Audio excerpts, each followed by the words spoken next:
इस मुगल शहजादी ने की थी अकबर से बगावत बदलने पड़े थे। शाही महल के नियम मुगल शासक बाबर की तीसरी पत्नी से हुई बेटी गुलबदन बेगम इतिहास में अपने साहस और बगावत की वजह से दर्ज है। बाबर के मौत के बाद हुमायूं और अकबर ने शाही परिवार की महिलाओं और बेटियों के लिए बेहद सख्त कानून लागू किए थे।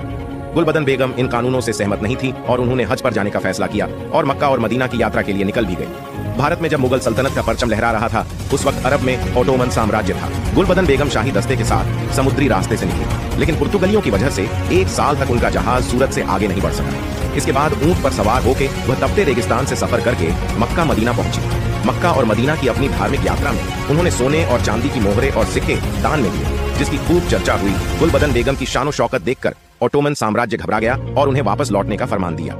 हालांकि इसके बाद भी वह मक्का और मदीना में ही रही, लेकिन 5वें फरमान के बाद अकबर ने उन्हें वापस आने का संदेशा भिजवाया। कहते हैं कि 2 साल तक सफर करने के बाद वो आखिरकार भारत पहुंच गई।